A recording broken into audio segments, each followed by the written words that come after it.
ॐ नारायणः परो व्यक्तात् अण्डमव्यक्तसम्भवम् अण्डस्यान्तस्त्विमे लोकाः सप्तद्वीपा च मेदिनी।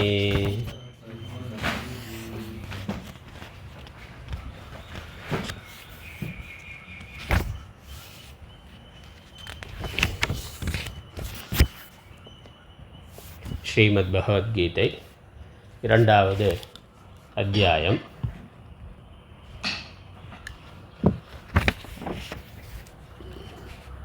31வது ஸ்லோகம்.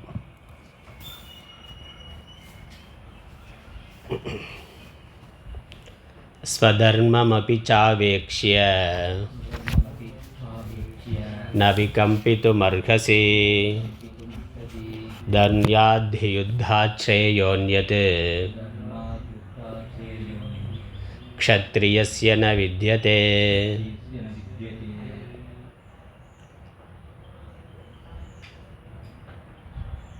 பகவான் ஸ்ரீகிருஷ்ணர் அர்ஜுனனுக்கு பரமார்த்த தத்துவத்தை முதலில் உபதேசித்தார். ஆத்மா அகர்த்தா அவிகாரி. யார் ஒருவன் தன்னை ஆத்மாவாக அறிந்து கொள்ளுகின்றானோ அவன் எவ்விதமான செயலையும் செய்வதற்கான அவசியம் தேவை இல்லை. ஏனெனில் ஆத்மா பூர்ணமானதாக இருக்கின்றது. தன்னை பூர்ணமானவனாக அவன் அறிந்து கொள்ளுகிறான். ஆகவே தன்னுடைய நிறைவுக்காக மகிழ்ச்சிக்காக அவன் எதுவும் செய்ய வேண்டிய அவசியம் தேவை இல்லை. ஆகவே செய்தாக வேண்டும் என்ற கட்டாயம் விதி இல்லை. அவன் விரும்பினா செய்யலாம். அதுவும் உலக நன்மையின் பொருட்டு. அல்லது பிராரப்தம் இருக்கின்ற வரை பிராரப்தத்தை மட்டும் அனுபவித்து கொண்டு வருவதை ஏற்றுக்கொண்டு அவன் சாட்சி மாத்திரமாக இருக்கலாம். இந்த ஆத்ம ஞானத்தை அடைந்த பிறகு ஒருவன் வருத்தப்படுவதற்கு ஒன்றும் இல்லை. ஆனால் நாம் நம்முடைய வருத்தங்களிலிருந்து கவலைகளிலிருந்து விடுபட வேண்டும் என்றால் இந்த ஆத்ம ஞானம்தான் சரியான ஒரே சாதனம். ஆத்ம அனாத்ம விவேகம் இல்லாத அஞ்ஞானம்தான் நம்முடைய கவலைகளுக்கு வருத்தங்களுக்கு மற்ற எல்லா விதமான துன்பங்களுக்கும் காரணமாக இருக்கின்றது. ஏனெனில் இந்த ஆத்ம ஞானம் இல்லாத வரைக்கும் அனாத்மாவாகிய உடலையே நாம் நான் என்று கருதுகின்றோம். ஆகவே உடலினுடைய பிறப்பு இறப்பு முதலான எல்லா இருமைகளும் நம்மை சார்ந்தவையாக கருதுகின்றோம். அதுதான் சம்சாரம். ஆகவே ஒரு ஜீவனானவன் நான் யார் என்று விசாரம் செய்து குரு சாஸ்திர வாயிலாக தன்னுடைய யதார்த்த சுரூபத்தை அறிந்து கொண்டு தான் அழிவற்ற ஆத்மா பூர்ணமான ஆத்மா என்று புரிந்து கொள்ள வேண்டும். அதுதான் நிரந்தரமாக அவனுக்கு துன்பத்திலிருந்து கவலையிலிருந்து விடுதலையை தரும். இதெல்லாம் பகவான் சொன்னார். இதெல்லாம் ஆத்மாவினுடைய கோணத்தில் பாரமார்த்திக திருஷ்டியில் பார்க்கின்ற பொழுது இங்கு வருந்துவதற்கு ஒன்றும் இல்லை. ஏனெனில் இழப்பதற்கு ஒன்றும் இல்லை. ஆகவே வருத்தம் என்பது ஜீவர்களுக்கு பொருத்தமில்லாத ஒன்று. அதுக்கப்புறம் இது ஒரு திருஷ்டி. அதற்கு மேலே வியாபகாரிக்க திருஷ்டியை சொல்லுகின்றார். விவகாரத்தில் நமக்கு பாரமார்த்திக உண்மை புரிந்திருந்தாலும் நமக்கு பிரச்சனையாக இருக்கிறது விவகாரம்தான். அதில் எப்படி எடுத்துக்கொள்வது? இப்போ சூரியன் உதிப்பதும் இல்லை மறைவதும் இல்லை என்பது அறிவியல் உண்மை. அதான் பாரமார்த்திகம்னு சொல்லலாம். அதை தெரிந்து கொள்வதனால அது ஒரு ஞானம். அறிவியலை படிக்கின்ற பொழுது அது ஒரு ஞானம் வருது. அந்த ஞானம் இருக்குது. ஆனால் நமக்கு விவகாரத்தில் பாதிக்கக்கூடியது எது? சூரியன் வருது, சூரியன் போகுது. அதனால் இரவு பகல் வருகின்றன, குளிர் வெப்பம் வருகின்றன. அது நம்முடைய உடலை பாதிக்கின்றது. இப்போ அறிவு ரீதியாக ஒரு ஞானமானது இருந்தாலும் நடைமுறை வாழ்க்கையில் அந்த ஞானத்தை நாம் கொண்டு வருவதற்கு இல்லை. சூரியன் உதிப்பதில்லை, மறைவது இல்லை, அதனால் எனக்கு இரவு பகல் இல்லை அப்படின்னு சொல்ல முடியுமா? அப்படி சொல்ல முடியாது. சூரியனுக்கு இரவு பகல் இல்லாமல் இருக்கலாம், ஆனால் பூமியில் இருக்கக்கூடிய நமக்கு இரவு பகல் இருக்குது. அதனால் வரக்கூடிய இன்ப துன்பங்கள், குளிர் வெப்பம் முதலானவைகளுடைய தாக்கமானது இருக்கின்றது. அப்போ இந்த அறிவியல் ஞானத்தோட நமக்கு நடைமுறை விவகாரத்திலையும் நாம் சரியாக என்ன தேவையோ அதை செய்ய வேண்டும். இந்த சரீரம் குளிர் வெப்பத்தினால் பாதிப்பு அடையாமல் இருக்கிறதுக்கு என்ன தேவையோ அது விவகார உலகத்தில் நம்ம செய்ய வேண்டியதை செய்ய வேண்டும். ஆனால் இந்த சூரியன் நமக்கு அந்நியமாக புறத்தில் இருக்கக்கூடிய ஒரு வஸ்து. அதனால் அது எங்கேயோ இருக்குது, அதுக்கு இரவு பகல் இல்லை அப்படிங்கிற ஞானத்தினால நமக்கு பூமியில் இருக்கக்கூடிய நமக்கு ஒரு நேரடியான பிரயோஜனங்கிறது இல்லை. ஆனால் ஆத்மா என்பது சர்வ வியாபகமாக நம்முடைய சொரூபமாக இருக்கக்கூடியது. அதனால் இந்த ஆத்ம ஞானமானது அதை தெரிந்து கொள்வது நமக்குள்ள பெரிய மாற்றத்தை ஏற்படுத்துகின்றது. இந்த தத்துவ ஞானம் இந்த உலகத்தை பற்றிய நம்மளுடைய பார்வையையே மாற்றி அமைக்கின்றது. நம்ம எதற்காக வாழ்ந்து கொண்டிருக்கின்றோம் என்ற அந்த கேள்விக்கான பதில் இதுவரைக்கும் அஞ்ஞானம் இருக்கிற வரைக்கும் வேறாக இருக்கின்றது. ஞானம் வந்த பிறகு அது மாறிவிடுகின்றது. அதனால் எதற்காக வாழ்ந்து கொண்டிருக்கிறோம்னா, அஞ்ஞான காலத்தில் பல்வேறு விஷயங்களை சொல்லுகின்றோம். ஞான காலத்தில் என்னென்னா எதற்காக வாழணும், எதற்காக வாழ்ந்து கொண்டிருக்கிறோம்னு வாழ்வதற்கு ஒரு நோக்கங்கிறது இல்லை, நாம் நிரந்தரமாக இருந்து கொண்டிருக்கிறோம். அதனால் வாழ்க்கை அப்படிங்கிறது பிறப்பு இறப்பு இதுக்குள்ளே வந்து போகக்கூடியதாக இருக்கிறதுங்கிறது சரீரத்தை மையமாக கொண்டது. ஆத்ம திருஷ்டியில் பிறப்பு இறப்பு என்பதே இல்லை. அதனால் நித்திய ஜீவிகள்னா நித்திய ஜீவிகளாக நாம் நித்திய ஜீவியாக ஆத்மாவாக இருக்கின்றோம். அதனால் இந்த வாழ்க்கையில் நம்ம சம்பாதிக்க வேண்டியது என்று அல்லது தக்க வைத்து கொள்வதற்கு என்று அஞ்ஞான காலத்தில் இருக்கக்கூடிய விஷயங்களெல்லாம் ஞான காலத்தில் இருப்பது இல்லை. இப்போ நாம் இருக்கின்றோம், நாம் நிரந்தரமாக இருக்கிறோம், அதுக்கப்புறம் நாமே உலகமாக இருக்கின்றோம். அதனால் இங்கே வாழ்தல் என்பது இந்த சரீரம் இருக்கிற வரைக்கும் சரீரத்துக்குள்ளே இருந்து கொண்டு ஆத்ம திருஷ்டியோட உலகத்தை பார்த்து கொண்டிருத்தல் என்பதே வாழ்க்கைக்கு போதுமானது. அதற்கு வேறு எந்த லட்சியமும் வேறு எந்த நோக்கமும் தேவை இல்லை. அதனால் அஞ்ஞானத்தினால் கல்பிக்கப்பட்டது. இல்லை, ஞானம் அடைந்த பிறகு சரீரத்தில் ஒருவன் இருந்தாலும் அந்த சரீரத்தின் வழியாக அவன் பார்த்து கொண்டிருக்கின்றான் உலகத்தை. தன்னுடைய மாயையினால் படைக்கப்பட்ட உலகத்தை அவன் வெறுமனே பார்த்து கொண்டிருக்கிறான். இவ்வளோதான். வாழ்தல் இருத்தல் என்பதே போதுமானது. அதற்கு மேலே வேறு ஒன்றும் வேண்டியதில்லை. அதனால் எதற்காக வாழணும்னா இருக்கிறோம் என்பதே போதுமானது. வேறு எதுவுமே இந்த வாழ்க்கையில் செய்ய வேண்டியதாக இல்லை. வேறு என்ன செஞ்சாலும் அது நிலையாக இருக்க போவது இல்லை. அதனால் அந்த கோணத்திலையும் பகவான் சொன்னார், ஆத்மா அழிவில்லாதது அப்படின்னு பார்த்தாலும் ஒன்றும் செய்வதற்கு இல்லை, அழியக்கூடியதுன்னு பார்த்தாலும் அதை ஒன்றும் நம்மளால் மாற்றி அமைக்க முடியாது. ஆகவே ஒன்றும் செய்வதற்கு இல்லை. அப்போ என்னது, உலகத்தில் இருக்கிறோம், இருந்து உலகத்தை பார்த்து கொண்டு இருக்கிறோம். நம்மால் படைக்கப்பட்ட உலகம், நம்ம அதை வேடிக்கையாக பார்த்து கொண்டு சுகமாக இருக்க முடியும். அதுதான் ஞானம். அதுக்கப்புறம் இந்த இருந்தாலும் சரீரம் இருக்குது, மற்ற உறவுகள் இருக்குது, பசிதாகம் முதலானவைகள் இருக்குது, உலக விவகாரங்கள் இருக்கின்றன. அப்போ இந்த உலகத்தில் இந்த ஞானத்திற்கு பிறகு உலகத்தில் உறவுகளோடு நாம் இருந்தாலும் ஒன்றும் இதெல்லாம் தியாகம் பண்ணிட்டு போயிடலாம், அப்படி போகணுங்கிற அவசியமும் இல்லை.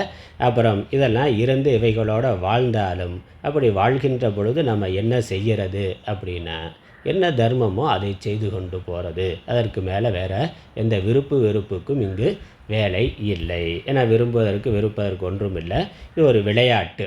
இல்லை, விளையாட்டு விளையாட்டு மாத்திரம், விளையாட்டு வேடிக்கை அல்லது லீலைனா வெறும் பொழுதுபோக்கு, ஒரு கற்பனை. அதனால் இதில் நம்ம ரொம்ப முக்கியத்துவம் கொடுக்காம ரொம்ப சீரியஸாக இதை எடுத்துக்கொள்ளாமல் விளையாட்டாகவே நடத்த வேண்டும். அதனுடைய விளைவுகள் அது இது எதை பற்றியும் யோசிக்க வேண்டியது இல்லை. எல்லா விளைவுகளுமே விவகாரத்துக்குள்ள அனித்தியமானவை, தற்காலிகமானவை. செஸ் போர்டில் உட்கார்ந்து விளையாடுற பொழுது அங்கே ராஜா இருக்கலாம், ராணி இருக்கலாம், எதிரி படைகள் இருக்குது, ஒன்றுக்கொன்று மோதிக்கொள்ளுகின்றது, ஒன்று ஒன்றை வெட்டுகின்றது. ஆனால் வாஸ்தவமாக ஏதாவது நடக்குதான்னா ஒன்றும் இல்லை, எல்லாம் வெறும் விளையாட்டு மாத்திரம். அதே மாதிரி தான் வாழ்க்கை. இங்கே பிறப்பது இறப்பது இதில் நடக்கக்கூடிய சகல விவகாரங்களும் வெறும் விளையாட்டு மாத்திரம் என்று புரிந்து கொண்டு விளையாட்டை சீரியஸாக விளையாடணும். அதனால் விளையாட்டுன்னு புரிந்து கொண்டு அதை சீரியஸாக விளையாடுறது என்னது, ஒரு நேர்மையாக விளையாடணும், அவ்வளோதான். விளையாட்டை நேர்மையாக விளையாடுறதுங்கிறத தவிர வேறு ஒன்றும் இல்லை. விளையாட்டினுடைய நோக்கம் பொழுதுபோக்கு என்பது தான். ஒரு விளையாட்டுக்கு நோக்கம் பொழுதுபோக்கு தானே, அவ்வளோதான், வேறு ஒன்றும் இல்லை. விளையாட்டுங்கிறதே ஒரு பொழுதுபோக்கு, அவ்வளோதான். அதனால் நமக்கு கூடுதலான லாபமோ நஷ்டமோ எதுவும் இல்லை. அது ஒரு பொழுதுபோக்கு, நல்ல விதமான பொழுதுபோக்கு. அது உடம்புக்கு மனதுக்கு எல்லாத்துக்குமே புத்துணர்ச்சி தருவதாக இருக்கின்றது. அதனால் விளையாட்டில் அந்த வெற்றி அடைந்தாலும் ஒன்றும் இல்லை, தோல்வி அடைந்தாலும் ஒன்றும் இல்லை. எப்போ பந்தயம் வச்சு விளையாடாத வரைக்கும். அங்கே பந்தயம்னு ஒன்று வைக்கிற பொழுது தான், பணயம்னு ஒன்று வைக்கிற பொழுது தான் அந்த விளையாட்டு சீரியஸாக ஆகிவிடுகிறது. இப்போ பாண்டவர்கள் சூது விளையாடினார்கள்னா வெறும் பொழுதுபோக்காக விளையாண்டுருந்தால் பரவாயில்ல, எந்த எதுவும் இல்லை. ஒரு உட்காந்து சாப்பிட்டாச்சு, சாயந்தரம் மத்தியான நேரத்தில் தூங்கக்கூடாதுன்னு சாஸ்திரம் சொல்லுது. அதனால் என்ன பண்ணலாம்னா கொஞ்சம் நேரம் உட்காந்து தாயம் விளையாடலாம், இல்லை வேறு ஏதாவது விளையாடலாம்னா எந்த பந்தயமும் வைக்காமல், பணயம் வைக்காமல், பிணையம் வைக்காமல் வெறுமனே விளையாண்டு இருந்தால் அது பரஸ்பரம் வெற்றி தோல்விங்கிறதெல்லாம் கேம் முடிஞ்சோன்னே முடிஞ்சு போச்சு, அவ்வளோதான். அப்புறம் 2 பேரும் சேர்ந்து டீ சாப்பிட்டு போண்டா சாப்பிட்டுட்டு பிரிஞ்சு போயிட்டே இருக்கலாம், அவ்வளோதான். ஏன்னா விளையாட்டாக மட்டும் இருக்கிற பொழுது அதனால் நமக்கு இன்பமோ துன்பமோ லாபமோ நஷ்டமோ ஒன்றும் இல்லை, அவ்வளோதான். ஒரு பொழுது விளையாட்டில் ஜெயிக்கிறவர் இன்னொரு பொழுது தோல்வி அடைவார். அப்படி தானே உலகம் முழுக்கவே ஒலிம்பிக்கில் பார்த்தாலும் சரி, வேறு எந்த விளையாட்டாக இருந்தாலும் தொடர்ந்து ஒரே அணி ஜெயிப்பது, ஒரே ஆள் ஜெயிப்பதுங்கிறது இல்லை. எந்த அணியை வென்றானோ அடுத்த போட்டியில் அதே அணிகிட்ட தோற்று போகிறான். அப்போ இதில் திறமைன்னு என்ன சொல்ல முடியும்? 5 மேட்ச்சில் 2 மேட்ச் ஜெயிக்கிறான், 2 மேட்ச் தோற்று போகிறான்னா அப்போ யார் திறமையாளருக்கு எங்கே திறமைங்கிறது இருக்குது? எந்த அடிப்படையில் திறமைன்னு சொல்கிறது? அது மாறுபடக்கூடியதாக இருக்குது. அதனால் அது வெறும் திறமையை மட்டும் வைத்ததாக இல்லை, மற்ற பல காரணங்கள் அங்கே இருக்குது. அதனால் விளையாட்டாக பார்க்கறது மட்டும்தான் நமக்கு உண்மையான மகிழ்ச்சியை தரக்கூடியது. அதனால் இங்கே பகவான் என்ன சொல்கிறார், அந்த உலக விவகாரங்களை விளையாட்டாக உன்னுடைய தர்மம் என்னவோ அதை செய்கிறது என்பதை தவிர வேறு ஒன்றும் அதற்கு மேலே அதில் யோசிப்பதற்கு இல்லை. அதனால் இது மரண விளையாட்டுனா, இந்த விளையாட்டு இங்கே விளையாட்டாக இல்லை, சீரியஸாக தான் இருக்குது. ஏன்னா அவர்கள் சீரியஸாக எடுத்துக்கொண்டு விளையாண்டது. சீரியஸாக பாண்டவர்கள் கௌரவர்கள் பந்தயம் வச்சு விளையாண்டதோட விளைவு தான் இது. இருந்தாலும் பகவான் என்ன சொல்கிறார், அது எவ்வளவு சீரியஸாக மற்றவர்கள் எடுத்துக்கொண்டு விளையாண்டாலும் ஆத்ம ஞானம் இருக்கிறவன் அது விளையாட்டாகவே விளையாடுகிறான்னா. அது அப்படி தான் பகவான் விளையாடுறார். பகவான் அதுக்குள்ளே தானே இருக்கிறார். இந்த நாடகத்தில், இந்த மகாபாரதத்தில் பகவானும் இருக்கிறார். அவர் அப்பப்போ அங்கங்கே சீரியஸாக விளையாட்டாக விளையாடுறாரு. ஆனால் அவருக்குள்ளே இருக்கக்கூடிய ஞானம் என்னது? சீரியஸாக விளையாடுற பொழுதும் இது விளையாட்டுங்கிறது தெளிவு இருக்கின்றது. அதனால் ஞானம் உடையவன் இந்த வாழ்க்கையை எவ்வளவு சீரியஸாக தீவிரமாக வாழ்ந்தாலும் உள்ள இது வெறும் விளையாட்டு அப்படிங்கிற அந்த தெளிவு, அதுதான் நமக்கு மனக்கலக்கத்திலிருந்து விடுதலையை கொடுக்கும். அதுதான் முக்தி நிலை கொடுக்கும். அதை நம்ம ஞான வாசிட்டத்திலலாம் பார்த்து கொண்டு இருக்கின்றோம். அதனால் அதுதான் நமக்கு தேவை. அந்த மனதுக்குள்ள ஆழ்மனதில் இது வெறும் விளையாட்டுங்கிறது தெளிவாக இருக்கணும். அதனால் இங்கே பிறப்பு இறப்புல இருந்து எல்லாமே விளையாட்டு தான். அதனால் கொல்லப்படுதல்னா அதுவே விளையாட்டு தான்னா சொன்னேன். கொல்லப்படுதல் என்பது கூட வெறும் விளையாட்டு. அப்படித்தான் பின்னாடி விஸ்வரூபத்தில் காமிக்க போகிறார். விஸ்வரூபத்தில் சகலம் பீஷ்ம துரோணாதிகள் எல்லாருமே அவருடைய வாய்க்குள்ளே போகிறார்கள். இந்த காலத்தினுடைய வாய்க்குள்ளே எல்லாருமே தீனியாக ஆகிறார்கள். எல்லாம் ஸ்நாக்ஸ் தான், வேறு ஒன்றும் கிடையாது. யமதர்ம ராஜாவுக்கு இந்த உடல்களை சாப்பிட்றதுங்கிறது வெறும் ஒரு ஸ்நாக்ஸ் சாப்பிட்றது தான், வேறு ஒன்றும் இல்லை அப்படிங்கிறத விஸ்வரூபத்தில் அவர் காட்டுகின்றார். அதனால் அதை அப்படி புரிந்து கொண்டு, அதனால் ஆத்ம ஞானி அப்படி புரிந்து கொண்டு பகவான் எப்படி லீலையாக பண்ணுறாரோ அதே மாதிரி லீலையாக தன்னுடைய கதாபாத்திரம் என்னவோ, தனக்கான பொறுப்பு கடமை தர்மம் என்னவோ அதை அவன் செய்ய வேண்டும். அப்படி செய்கிறதே அவனுக்கு மேன்மையை சிறப்பை உயர்வை தரும். நல்ல நடிகன் மாதிரி தான். ஒரு நடிகன் அது நடிப்புங்கிறது அவனுக்கு தெரியுது. அதுவும் அதனால் அவனுடைய யதார்த்த வாழ்க்கைக்கு எவ்விதமான பாதிப்பும் இல்லைங்கிறது அவனுக்கு எவ்வளவுதான் சீரியஸாக நடித்தாலும், ஆஸ்கார் வாங்குகிற அளவுக்கு தத்ரூபமாக நடித்தாலும் அது நடிப்பும் தான், நடிப்பு தான். அப்போ அது நடிக்கிற பொழுதே அவனுக்கு அது தெள்ள தெளிவாக ஆழ்மனதில் இருக்கின்றது. நடிக்கிற பொழுது அவன் மறந்துட்டு இருந்தாலும் அப்படித்தான் இருக்கின்றது. அதனால் அதுதான் ஞானியினுடைய மனசு. அதனால் மனசு, ஞானியோட மனதில் இது எல்லாமே வெறும் பொழுதுபோக்கு என்பதை தவிர வேறொன்றும் இல்லை. அந்த ஞானத்தோட நம்ம விவகாரத்தை பண்ணலாம். பரமார்த்த திருஷ்டியில் சொல்லிவிட்டு, ஆகவே ஆத்மாவுக்கு நஷ்டம் ஒன்றும் இல்லை, ஆகவே வருத்தப்படுவதற்கு ஒன்றும் இல்லைன்னு சொன்னார். விவகார திருஷ்டியிலும் இந்த பாரமார்த்திக தத்துவம் அது இதெல்லாம் வேண்டாம், அதெல்லாம் எனக்கு புரியலைனாக்க, விவகார உலகம் ஈஸ்வரனால் படைக்கப்பட்டது. ஈஸ்வரன் தான் இதை நடத்துபவர். அவர் தான் இதுக்கான நியந்தா, இதை நியமித்திருப்பவர் அவர்தான். இந்த நியதிகளை இயக்கி கொண்டிருப்பவர் அவர்தான். அதனால் அவருடைய திட்டம் என்னவோ, அவர் எந்தெந்த ஜீவனை எந்தெந்த காலத்தில் எந்தெந்த இடத்துல படைக்கணுமோ படைத்திருக்கிறார். யார் யாருக்கு என்னென்ன வேலை கொடுக்கணுமோ அதை கொடுத்திருக்கிறார். அதுவும் அவர்களுடைய புண்ணிய பாபத்தினுடைய அடிப்படையில் கொடுத்திருக்கின்றார். அதில் நாம் ஒரு சிறு அங்கம், ஒரு சின்ன கதாபாத்திரம் தான். கதை, திரைக்கதை, வசனம், இயக்கம்லாம் அவர். நாம் அதில் ஒரு கேரக்டர் மாத்திரம்னா, இப்போ நமக்கு எந்த கேரக்டர் கொடுக்கப்படுதோ அதை சரியான முறையில் செய்கிறத தவிர வேறு எதுவும் நாம் அதை பற்றி அதுக்கு மேலே யோசிக்க வேண்டிய அவசியம் இல்லை. அதனால் அந்த கோணத்தில் சொல்கிறேன். அதனால் இந்த ஆத்ம ஜானம் தத்துவ ஜானமே வேண்டாம் இல்லைனாலும் வெறும் பக்தியாக எடுத்துக்கொண்டு பகவான் நடத்துகிறார், நாம் நடத்தப்படுகின்றோம் என்று புரிந்து கொண்டு நாம் நம்மளுடைய தர்மத்தை செய்தால் அந்த தர்மத்தினுடைய நியதிப்படி, தர்ம அதர்ம நியதி, இயற்கை இயங்கிறதுக்கு விவகார உலகத்தில் ஒரு நியதி இருக்குது, ஒரு ரூல்ஸ் அண்ட் ரெகுலேஷன் இருக்குது. அதற்கு ஏற்றாற் போல் நமக்கான பலனானது கிடைக்கும். அதனால் நாம் செய்கிறது புண்ணியமாக இருக்கணும். அந்த அந்த செய்யக்கூடிய செயல் தர்மமானதாக இருக்கணும். அதை செய்கின்ற முறையும் தர்மமானதாக இருக்கணும். அவ்வளவுதான், வேறு எதுவும் நம்ம பார்க்க வேண்டியது இல்லை. நம்ம செய்கிற செயல் தர்மமானதா, விதிக்குட்பட்டதா, சாஸ்திரத்திற்கு அல்லது சட்டத்துக்கு உட்பட்டதாக இருக்கணும். அதை செய்கின்ற முறையும் சட்டத்திற்கு உட்பட்டதா, தர்மத்திற்கு உட்பட்டதாக இருக்க வேண்டும். வேறு எதுவும் நம்ம அங்கே கவனிக்க வேண்டியது இல்லை. அதில் குறிக்கிறது என்னென்னா, நம்மளுடைய மனசு குறிக்கிடும். அந்தந்த ஜீவனுடைய சொந்த விருப்பு வெறுப்புகள் அதில் குறுக்கிடுகின்றன. அந்த தர்மம் அப்படிங்கிற ஈஸ்வர நியதி அதை மீறி நம்ம மனதில் இருக்கக்கூடிய விருப்பு வெறுப்புகள், மனதினுடைய உணர்ச்சிகள், ராகத்வேஷங்கள் அது தூண்டப்பட்டு அதனால் நம்ம தர்மத்தை செய்யலாமா வேண்டாமான்னா, அப்புறம் இது தர்மமா அது தர்மமாங்கிற குழப்பத்தை அடைதல், இல்லை தர்மம்னு தெரிந்தாலே தர்மத்தை மீறி நடத்தல், இதெல்லாமே அதனால் வருது, விருப்பு வெறுப்புனால் நடக்குது. ஒன்று தர்ம அதர்மத்திலேயே விருப்பு வெறுப்பு பலமாக இருக்கிற பொழுது குழப்பம் வந்துடுது, மயக்கமானது மோகமானது வந்து விடுகிறது. அதை அர்ஜுனுடைய கதையில் பார்த்தோம். கற்பன்ய தோஷம்னா, கற்பன்ய தோஷங்கிற பற்று என்ற தோஷத்தினால தர்ம அதர்மத்திலேயே குழப்பமானது வருகின்றது. அப்படிப்பட்ட குழப்பம்தான் அவனுக்கு. அதுக்கப்புறம் அந்த தர்மம் இது அதர்மம் இதுன்னு தெரிந்தாலும் அந்த தர்மத்தை கடைபிடிக்கிற பொழுது நம்மளுடைய விருப்பு வெறுப்பு மேலோங்கி தர்மத்தை மீறி நடக்கிறதுக்கான தூண்டுதலானது வருகின்றது. அப்போ என்ன பண்ணணும்? நம்ம சொந்த விருப்பு வெறுப்பை கட்டுப்படுத்தணும். விருப்பு வெறுப்புக்கு முக்கியத்துவம் கொடுக்காம எது தர்மமோ அதை நாம் செய்ய வேண்டும். அதுதான் இங்கே சொல்கிறார். இல்லை உன்னுடைய தர்மப்படி, இங்கே அர்ஜுனுடைய தர்மம், அவன் க்ஷத்ரியன்கிறதுனால யுத்தம் செய்ய, தர்மத்தை காக்க வேண்டியது அவனுடைய கடமை. அதற்காகத்தான் யுத்த களத்துக்கு வந்திருக்கிறார். யுத்தம் என்ற உன்னுடைய தர்மத்தை நீ கடைபிடிப்பாயாக. அப்படி கடைபிடிக்கிறதுனால வெற்றி பெற்றால் ராஜ்யம் கிடைக்கும், தோல்வி அடைந்தால் சொர்க்கம் முதலான உயர்ந்த லோக்கங்கள் கிடைக்கும். ஏன்னா தர்மத்துக்காக உயிரை விட்டுருக்கிறார்.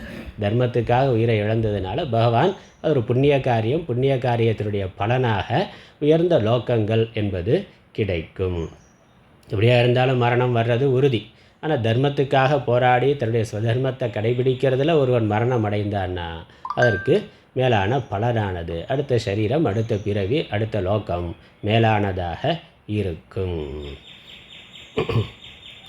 அதனால் நம்ம இப்போ இந்த சரீரம் இதை மட்டும் வைத்துக்கொண்டு இதை எப்படியாவது காப்பாற்றிடணும் அப்படின்னு தான் தர்ம விரோதமான காரியம் பண்ணுறான். இதை எப்படியாவது சுகப்படுத்தணும், இதை எப்படியாவது காப்பாற்றி விடணும் நினைத்து தான் தர்ம விரோதமான காரியம் பண்ணுறோம். ஆனால் அது அடுத்தடுத்த பிறவிக்கு துன்பத்தை தருவதாக இருக்கின்றது. அதனால் இது ஒரு பிறவி ஒரு வாழ்க்கைங்கிறது கிடையாது. இது ஒரு தொடர் பயணம். இது சரியாக இருந்தால் இப்போ சரீரம் போனாலும் அடுத்து நமக்கு புகழும் புண்ணியமும் கிடைக்கும். அதுதான் பகவான் இந்த ஸ்லோகங்களில் 31லேருந்து 37 வரைக்கும் சொல்கிறார். அப்புறம் தர்மத்தை கடைபிடிக்காமல் விட்டுட்டாக்கா அதனால் பாப்பம் வரும். அது மட்டும் இல்லை, இந்த லோகத்தில் இருந்த புகழும் போய்விடும், இகழ்ச்சியானது வரும். ரெண்டுமே இந்த லோகத்தில் பலன், தர்மத்தை ஒருவன் கடைபிடிக்கிறதுனால அவனுக்கு புகழானது கிடைக்கும். தர்மத்தில் இருந்து நழுவுனாக்கா அதனால் இகழ்ச்சியானது ஏற்படும். அப்புறம் மறுபிறவிக்கு பாப்பமானது ஏற்படும். அதனால் இதெல்லாம் யோசித்து பார்த்தாலும் நீ இந்த இடத்துல உன்னுடைய தர்மத்தை செய்வது தான் சிறந்தது, சரியானது. அது யுத்தம் செய்வது தான் சிறந்தது, சரியானது என்று சொல்லுகின்றார். 31வது ஸ்லோகம் பார்த்தோம். ஸ்வதர்மம் அபி சாவேக்ஷிய ந விகம்பித்தும் அர்ஹசி தர்மியாத் யுத்தாச்சேரியோன்யது க்ஷத்ரியஸ்ய ந வித்யதே. இந்த உன்னுடைய இயல்பான ஸ்வதர்மம் அப்படின்னு சொல்கிற பொழுது நம்ம சாஸ்திரப்படி வர்ண ஆசிரம தர்மம், வர்ண ஆசிரம தர்மம் தான் ஸ்வதர்மங்கிறது. நமக்கு எந்த ஆசிரமத்தில் இருக்கிறோமோ, ஆசிரமங்கிறது தனிப்பட்ட வாழ்க்கையினுடைய பிரிவுகள். தனிப்பட்ட ஒரு தனி மனித வாழ்க்கையில் பிறந்ததிலிருந்து மரணத்துக்குள்ளே இருக்கக்கூடிய அந்த வாழ்க்கை காலத்தை 4ஆக பிரித்து சாஸ்திரம் ஆசிரமம் என்று சொல்லுகின்றது. பிரம்மச்சரியம், கிரகஸ்தம், வானப்பிரஸ்தம், சந்நியாசம். அப்போ எந்தெந்த பருவத்தில் எந்தெந்த ஆசிரமத்தில் என்ன தர்மத்தை கடைபிடிக்கணுங்கிறதும் சாஸ்திரம் சொல்லுகின்றது. அப்போ அதை தெரிந்து கொண்டு அதை விருப்பு வெறுப்பு இல்லாமல் சாஸ்திரம் சொல்கிறபடியே கடைபிடிக்கிறதுங்கிறது நம்முடைய கடமை. அப்புறம் வர்ணம் என்று சொல்லுகின்ற பொழுது குணகர்மம், குணத்துக்கு தகுந்த மாதிரி ஒரு தொழிலானது சொல்லப்பட்டிருக்கின்றது.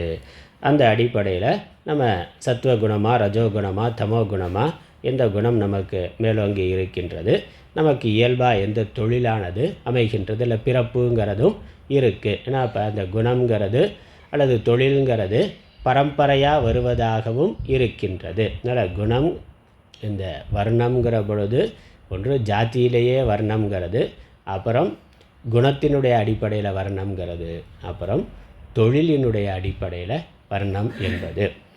இப்போ நம்ம இருக்கக்கூடிய இந்த கலியுகத்தில் ஜாதி அடிப்படையில் வர்ணம்ங்கிறது இல்லை, தொழிலோட அடிப்படையில் குணத்தோட அடிப்படையில் தான் நம்ம பார்க்குறோம். ஏன்னா எல்லோரும் எல்லா விதமான தொழிலையும் செய்தல் என்பது இருக்குது, செய்வதற்கான வாய்ப்பு இருக்குது. சமூக நியதி கட்டுப்பாடுங்கிறது இல்லை, இதைத்தான் செய்தாகணும், இதை செய்யக்கூடாதுன்னு நியதி கட்டுப்பாடு இல்லை.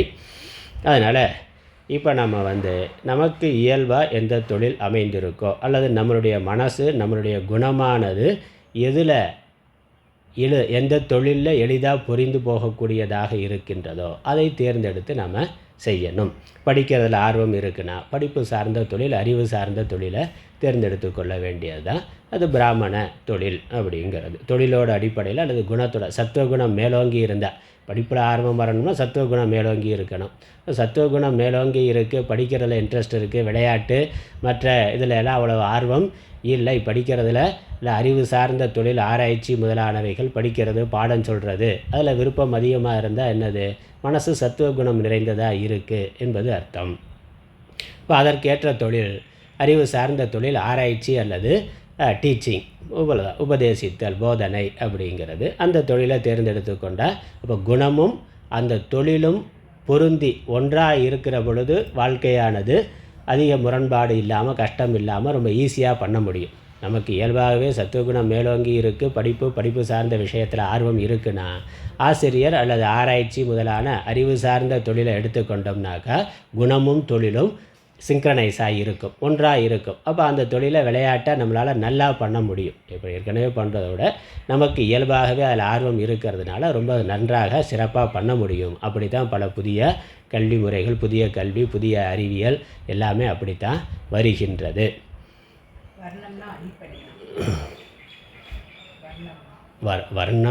வர்ணம்ங்கிறது நமக்கு குணம் சார்ந்த தொழில் சார்ந்த பிரிவு தான். வர்ணம்னா கலருங்கிற அர்த்தம் தான் சாதாரணமாக. வர்ணம் அப்படிங்கிறது இல்லை, இங்கே வர்ணம்ங்கிறதே பற்றி பேசலை. ஸ்வதர்மம்னு சொல்கிறதுனால வர்ணம்ங்கிறத சொல்கிறோம். ஏன்னா பின்னாடி பகவான் சொல்கிற போகிறார், சாதுர்வர்ணிய மயா சிருஷ்டம் குணகர்ம விபாகசகன்னு. அப்போ இவன் க்ஷத்ரிய வர்ணத்தை சேர்ந்தவன்கிறதுனால உனக்கு அது சுதர்மம், யுத்தத்தை பண்ணுன்னு சொல்கிறார். அர்ஜுனன் வந்து க்ஷத்ரிய வர்ணத்தில் இருக்கிறான். அதனால் க்ஷத்ரியனுக்கு இயல்பான தொழில் யுத்தம் பண்ணுறது, தர்மத்தை காப்பாற்றுறது. ஆகவே நீ அதை செய்வாயாக. அப்போ அர்ஜுனனுக்கு வந்து இது பரம்பரையாகவும் வந்திருக்கு ஒன்று. அப்புறம் அவனுடைய குணத்தின்படி பார்த்தாலும் அவனுக்கு யுத்தம் பண்ணுறதுல விருப்பம். ராத்திரியில் கூட எல்லோரும் தூங்கிக்கிட்டு இருக்கிற நேரத்தில் கூட படிக்கிற காலத்துலேயே அவன் தனியாக போய் பயிற்சி பண்ண ஆள். ஆமாம், வில்வித்தை வந்து எல்லாரும் தூங்கிக்கிட்டு இருக்காங்க படிக்கிற காலத்திலேயே. அப்புறம் யுத்தம் பண்ணி அதை வேறு. படிக்கிற காலத்திலேயே இயல்பாகவே அவனுடைய குணத்தின்படி அவன் வந்து க்ஷத்ரிய குணத்தோடு தான் இருக்கிறான். யுத்தம் பண்ணணும், யுத்தத்துக்கான ஆயுதங்களை விஷயங்களை கற்றுக்கொள்ளணுங்கிறதுல தீவிரம் இருக்குது. எல்லாரும் தூங்கிக்கிட்டு இருக்கிற போது இவன் மட்டும் போய் தனியாக இருட்டிலேயே பயிற்சி பண்ணி கொண்டு இருக்கிறான்ங்கிறதெல்லாம் அவனுடைய குருகுல வாழ்க்கையை பார்க்குற பொழுது தெரியுது. அப்போ இயல்பாகவே அவனுக்குள்ள அந்த க்ஷத்ரிய குணமானது இருக்கின்றது. அப்புறம் பரம்பரையாகவும் வந்திருக்கு. இப்போ அந்த தொழிலை அவன் மாற்றிக்கொள்ளல, அதில் தான் இருக்கிறான். யுத்தம் பண்ணணும் அப்படின்னு தான் இவன் வந்து யுத்த காலத்துக்கே வந்து நின்றுருக்கிறான். அதனால் இது வரைக்கும் வனத்தில் இருந்த பொழுது அவன் வந்து என்ன பண்ணான்? தபஸ் பண்ணணும். எதுக்கு பண்ணது எதுக்கு தபஸ் பண்ணான்? எதற்காகனா ஆயுதம் வாங்கிறதுக்கு தான். ஆயுதம் வாங்க பாசுபதாஸ்திரம் வாங்கிறதுக்காக சிவபெருமானை குறித்து தபஸ் பண்ணான். அப்போ அவன் பண்ண தபஸு கூட க்ஷத்ரிய நோக்கம்தான். யுத்தம் அப்படிங்கிறத மையமாக வைத்து அதற்கு ஆயுதங்கள் வாங்கிறது அப்படிங்கிற லட்சியத்தை மையமாக வச்சு தான் தபஸுங்கிறதே இருந்தது. அதனால் இது வந்து அவனுக்கு இயல்பான ஒன்று. அதனால் நம்ம பால்யத்திலேயே குழந்தையிலேயே ஒன்று பரம்பரையாக வரக்கூடிய தொழில் இருக்குது. இப்போயும் அப்படித்தான் இருக்குது. அரசியல்வாதி பையன் தலைமுறையாக அரசியல்வாதியாக வந்து கொண்டு இருக்கிறார், அப்படித்தான் இருக்கிறார். இல்லை தொழில்துறையில் இருக்கிறாருன்னா அப்பா பார்த்த தொழிலை பண்ணுறார். இப்போ அம்பானி பையன் என்ன பண்ணுவார்னா, அம்பானி பையன் என்ன டாக்டராக போக போகிறாரா, இல்லை அவர் ப்ரொஃபஸராக போவாரான்னா அம்பானி தொழிலை அடுத்த தலைமுறை பண்ண போகிறார். அதுதானே இப்போ பரம்பரையாக தானே வருது. அது அரசியல் பார்த்தா அப்படி தான் வருது. டாக்டராக இருக்கிறவங்க பையன் இயல்பா டாக்டர் தொழிலுக்கு தான் போகிறான். ஆசிரியராக இருந்தால் பையன் ஆசிரியருக்கு போகிறான்.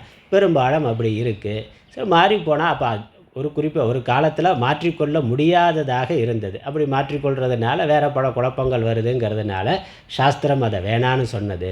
ஆனால் மாற்றிக்கொண்டு அதில் திறமையானவர்களாக இருந்தால் அதை ஏற்றுக்கொண்டும் இருக்கிறது. அதான் பார்க்கணும். ஆரம்ப நிலையில் இந்த ஜெனட்டிக்காக வர்றதுங்கிறது சாஸ்திரம் ஜாத்திய அடிப்படையிலையும் சொல்லியிருக்கு. ஆனால் அதை மாற்றிக்கொண்டு அதில் சிறப்பானவர்களாக ஒருவர் ஆகின்ற பொழுது அதை சாஸ்திரம் ஏற்றுக்கொள்ளுகிறது, சமுதாயம் ஏற்றுக்கொண்டு இருக்கிறது. விஸ்வாமித்திரரே அப்படித்தான். அவர் க்ஷத்ரியராக இருக்கிறார். ஆனால் காயத்ரி மந்திரம்னா வேதசாரமாக காயத்ரி மந்திரம் இருக்குது. காயத்ரி மந்திரத்தை கொடுத்தவர் யாருன்னா விஸ்வாமித்திரர் தான். அப்போ அவர் வந்து பிரம்ம ரிஷின்னு வசிஷ்டர் வாயால் பட்டம் வாங்கி கொள்கிறார். அப்போ அவருடைய முயற்சியினால் அது ஏற்றுக்கொள்ளப்பட்டதாக ஆகின்றது. வியாசரே பார்த்தாக்கா அம்மா வேற அப்பா வேறனா, அப்பா ரிஷி பரம்பரையில் வர்றார், அம்மா க்ஷத்ரிய பரம்பரையில் வந்திருக்கிறார்கள். இப்போ வேறையாக இருந்தாலும் ஜாத்திய அடிப்படையில் வேறையாக இருந்தாலும் தகுதியினுடைய அடிப்படையில் திறமையினுடைய அடிப்படையில் அவர்கள் வேறு தொழில் வேறு செய்கின்ற பொழுது அது ஏற்றுக்கொள்ளப்பட்டதாக ஆகின்றது இருக்குது. சத்தியகாமா கதை பார்க்கிறோம். நம்ம சத்தியத்தை பேசுகிறதுனாலேயே உனக்கு அந்த பிராமண குணமாக இருக்குது. ஆகவே உனக்கு வேதத்தை படிக்கிறதுக்கு தகுதி இருக்குன்னு ஏற்றுக்கொள்ளப்பட்டிருக்கிறது நம்ம பார்க்குறோம். அதனால் நம்ம புராண இதிகாசங்களில் ஒரு நியத்திக்காக பிறப்பு அடிப்படையில் என்று சொல்லி இருந்தாலும் அது மாறி இருக்கிற பொழுது ஏற்றுக்கொள்ளப்பட்டிருக்கின்றது. இந்த பிறப்பு அடிப்படையில் தொழில் வர்றதுங்கிறது எல்லா காலத்திலையும் எல்லா தேசத்திலையும் இருக்கத்தான் செய்கின்றது. அது மாற்ற முடியாத ஒரு யதார்த்தமான ஒரு உண்மை. அப்படி தான் வந்து கொண்டிருக்கிறது. அதனால் இப்போ இருக்க நவீன அரசியல் சட்டம் அதை பார்த்தாலும் வாரிசு அரசியல் தானே இருக்குது. வாரிசு அரசியல் வந்து வாரிசு இந்த வர்ண தர்மத்தை ஒழிப்பேன்னு சொல்லிக்கொண்டு வாரிசு அரசியல் தான் இருக்கான். எவன் வர்ண தர்மத்தை நான் வந்து சனாதன தர்மத்தை ஒழிப்பேன்னு சொல்கிறானோ அவன் அதைத்தான் கடைபிடித்து கொண்டு இருக்கிறான்ங்கிறது தெரியுது. அப்போ அதில் ஒரு உண்மை இருக்குங்கிறது ஏற்றுக்கொள்ளப்பட வேண்டியது தானே. சிலர் தங்களுடைய சுயநலத்தினால் அதை தவறாக பயன்படுத்தி இருக்கலாம். அது மாற்றப்பட வேண்டியது. அது நம்ம இந்து தர்மத்துக்குள்ளேயே அதற்கான புரட்சியெல்லாம் வந்திருக்கு. நம்ம சமய சீர்திருத்தம் மத சீர்திருத்தம்ங்கிறது நாமளே பல காலத்தில் மதம் சார்ந்த பெரியோர்களே அது செய்திருக்கிறார்கள். அதெல்லாம் நம்ம ஏற்றுக்கொண்டு தான் இருக்கிறோம். மற்ற மதம் மாதிரி நம்ம ஹிந்து மதம் அந்த விஷயத்தில் இல்லை. எப்பொழுதுமே சீர்திருத்தங்களை நம்ம ஏற்றுக்கொள்வதற்கு தயாராகத்தான் இருக்கிறோம். மனு தர்மத்திலே தர்மசாஸ்திரங்கள்லேயே அது சொல்லியிருக்கு. தர்மங்கிறது காலத்துக்கும் இடத்துக்கும் தகுந்து மாறுபடக்கூடியது என்று தர்மசாஸ்திரமே அதை ஏற்றுக்கொண்டிருக்கின்றது. அதனால் இந்த ஜாதி ரீதியான ஒரு ஸ்வதர்மம் அல்லது குணரீதியான சுதர்மம் அல்லது நமக்கு இயல்பாக அமைந்த ஒரு தர்மம், அவ்வளோதான். எனக்கு குணம் அது இல்லை, ஆனால் அதான் படிக்க முடிஞ்சது, அதில் தான் படிப்பு கிடச்சிது. என்னது, நீட்டில் பாஸ் பண்ண முடியலைன்னா, டாக்டர் ஆகணும்னு ஆசை, நீட்டில் பாஸ் பண்ண முடியலை, ஏதோ காரணங்கள், பல காரணங்கள் இருக்குது, பாஸ் பண்ண முடியலைன்னா அதனால் வேறு ஏதோ படிப்புக்கு போனால் வேறு படிப்பு படித்து அது சார்ந்த தொழிலுக்கு தான் போயிட்டான்னா அப்போ என்னது, அதுதான் அமைந்தது. அப்போ எது அப்படி அமைந்திருக்கோ அதை விரும்பி சந்தோஷமாக பண்ணு. அதில் என்ன தர்மம் இருக்கோ அந்த தர்மத்தை கடைபிடிக்கணும். அதனால் நம்ம விரும்புகிறத அடைய முயற்சி பண்ணலாம், அதை அடைந்து அதில் நல்லா பண்ணலாம். அல்லது எது கிடைக்குதோ கிடைத்திருக்கிறத நல்லா பண்ணணும். விஷயம் என்னென்னா நம்ம எதை செய்கிறோமோ அதை தர்மமாக செய்யணும் என்பது தான், கிடைக்கிறத ஏற்றுக்கொள்ளணும் என்பது தான். இப்போ பழைய முறைப்படி அது ஜாதி அடிப்படையில் வந்தது, பிறப்பு அடிப்படையில் வந்தது, அப்புறம் குணத்தின் அடிப்படையில் இருந்தது. இப்போ ஜாதி அடிப்படைங்கிறது இல்லை, மாறி இருக்கவும் செய்கின்றது. அது இல்லை அப்படிங்கிறது இருக்குது, ஒரு கட்டாய விதியாக இல்லை. ஆனால் குணத்தினுடைய அடிப்படையில் நான் எந்த வேலைக்கு போகிறது, எந்த துறை சார்ந்து படிக்கிறது, ஸ்போர்ட்ஸ்மேன் ஆகிறதா, இல்லை எஜுகேஷன்லேயே இருக்கிறதா, இல்லை வேறு ஏதாவது வியாபாரம் பண்ணுறதா அப்படிங்கிறதெல்லாம் தேர்ந்தெடுப்பதுக்கு அந்த படிக்கக்கூடிய மாணவன் இளம் வயதில் அவனுக்கு என்ன விருப்பமோ அதை தேர்ந்தெடுத்து கொண்டு படிக்கலாம். அப்படி எதை படிக்கிறானோ எதை பண்ணுறானோ அதை அவனுடைய சுதர்மம்னு வைத்துக்கொண்டு அதை சரியாக பண்ணணும். அதான் சொல்கிறோம், அதை குறையில்லாமல் சரியாக பண்ணணும். அல்லது எப்படியுமே இல்லை, எனக்கு பிடிச்சதும் இல்லை, எனக்கு பரம்பரையாக வந்ததும் இல்லை, என் தலையெழுத்து எனக்கு இந்த தொழில் தான் பண்ணுறதுக்கு வாய்ப்பு இருக்குது, அதை தான் என்னால் பண்ண முடியுது அப்படின்னா அதை மனப்பூர்வமாக சந்தோஷமாக ஏற்றுக்கொண்டு சரியாக பண்ணும். அதான் சுதர்மம். அப்போ அந்த இடத்துல விதிங்கிறது ஒன்று பலமாக இருக்குது. நம்மளுடைய இப்போ இந்த பிறவியில் நம்ம பண்ணுற முயற்சியை விட விதிங்கிறது பலமாக இருக்குது. அதை ஏற்றுக்கொண்டு அதை செய்கிறத, அந்த கடமையை சந்தோஷமாக நல்லா பண்ணு, முழு ஈடுபாட்டோட முழு விருப்பத்தோட தர்மத்தோட அடிப்படையில் பண்ணு. அதுதான் நம்ம புரிந்து கொள்ள வேண்டிய ஒன்று. அதனால் இங்கே அர்ஜுனன் க்ஷத்திரியன், அவனுக்கு இயல்பாகவே க்ஷத்திரிய தொழில் இருக்குது, க்ஷத்திரிய பரம்பரையில் வந்திருக்கிறான், க்ஷத்திரிய குணமும் அவனுக்கு இருக்குது. அதனால் அவன் யுத்தம் பண்ணுறது தான் சரியானது. அதனால் உன்னுடைய சுபாவப்படி நீ யுத்தத்தில் இருக்கிறது தான் சரி. இதெல்லாம் இப்போ இந்த சுற்றி இருக்கக்கூடிய நெருக்கடியான சூழ்நிலையை பார்த்து இதெல்லாம் விட்டுட்டு சாமியாராக போகிறேன்னு சொல்கிற. ஆனால் சாமியாராக போனாலும் உன்னால் சாமியாராக இருக்க முடியாதுன்னு. ஆனால் சுபாவம் இருக்கே, குணங்கிறது இருக்குது, உன்னால் இருக்க முடியாது. அதனால் ஒழுங்காக உன் வேலையை பாருங்க, அதுதான் பகவான் சொல்கிறார். ஆனால் அந்த கோணத்திலையும் ஸ்வதர்மப்படியும் ஒருவன் தன்னுடைய கடமையை செய்ய வேண்டும். அதில் வரக்கூடிய வெற்றி, தோல்வி, புகழ்ச்சி, இகழ்ச்சி இதை பற்றியெல்லாம் கவலைப்படக்கூடாது. அங்கே சொந்த விருப்புக்கு இடம் கொடுக்காம என்ன தர்மமோ அதை செய்ய வேண்டும். அதுதான் பகவான் வலியுறுத்துகின்றார். இங்கே அந்த அடிப்படையில் தான் அர்ஜுனனை யுத்தம் செய் என்று சொல்லுகின்றார். அதனால் இந்த 31வது ஸ்லோகத்தினுடைய அர்த்தத்தை நம்ம பார்த்துட்டோம்.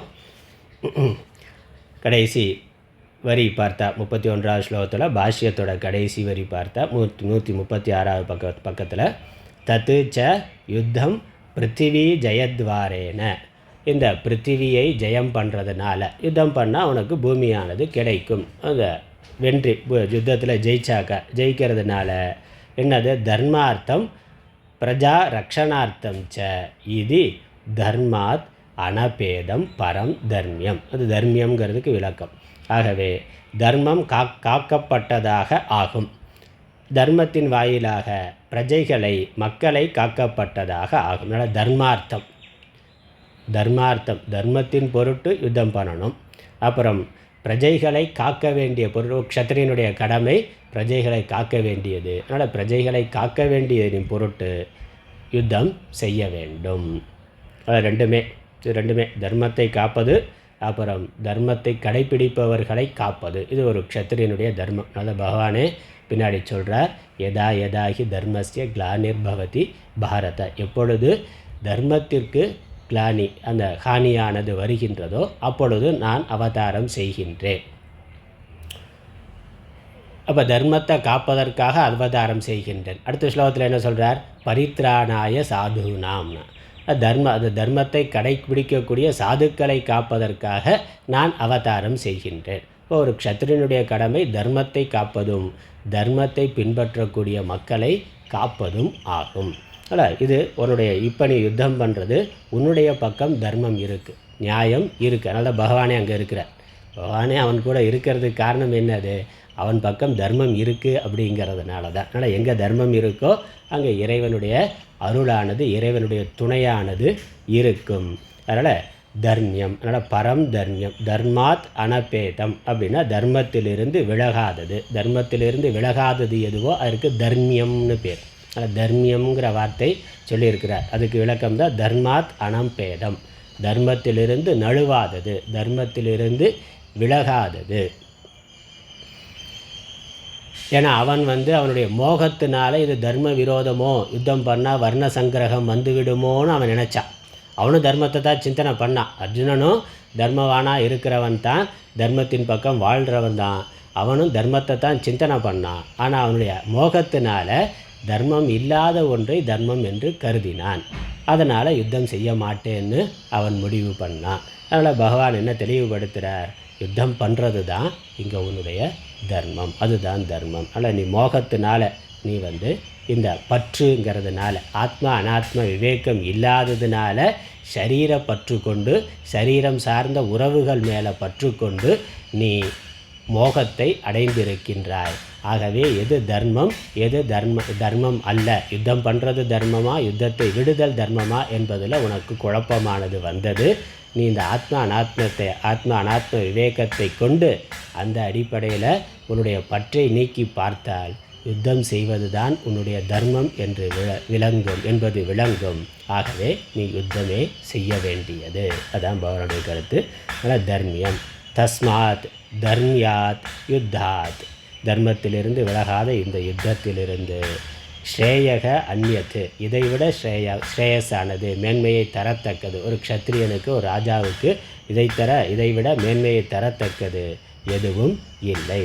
ந வித்யதே.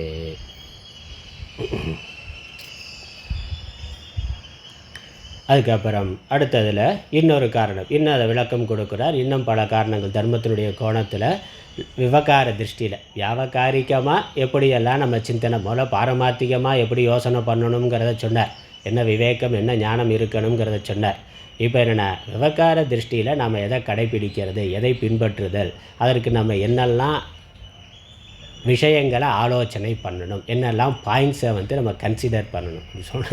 இப்போ புரிகிற மாதிரி இதெல்லாம் இப்படிலாம் இங்கிலீஷ்லலாம் இப்படிலாம் சொல்ல வேண்டியிருக்கு. அதனால் ஒரு விஷயத்தை குறித்து லௌக்கிகமாக விவகாரத்தில் ஒரு விஷயத்தை முடிவெடுக்கிறதுல, எதை செய்கிறது அதை செய்கிறான்னு குழப்பம் முடிவெடுக்கிறதுல எந்தெந்த கோணங்களெல்லாம் நம்ம சிந்தித்து பார்த்து நடுநிலையோட ஒரு முடிவை எடுக்க வேண்டும் என்பதை பகவான் பல கோணங்களில் அதனால் சொல்கிறார் அர்ஜுனனுக்கு. ஒன்று, உனக்கு ஸ்வதர்மமாக வந்திருக்கு, நீ ஏற்கனவே தர்மத்தின்படி இருக்கிறாய், ஆகவே யுத்தம் செய்கிறது தான் உனக்கு மேலானது, உன்னுடைய சுதர்மத்தை கடைபிடிக்கிறது தான் மேலானதுங்கிறது ஒரு கருத்து. அப்புறம் அடுத்த கருத்து, அதையே இன்னும் கொஞ்சம் விவரித்து அவதாரிக்கை 32வது ஸ்லோகத்துக்கான அவதாரிக்கை. குதஸ்ச தத்யுத்தம் கர்த்தவ்யம் இதி உச்யதே.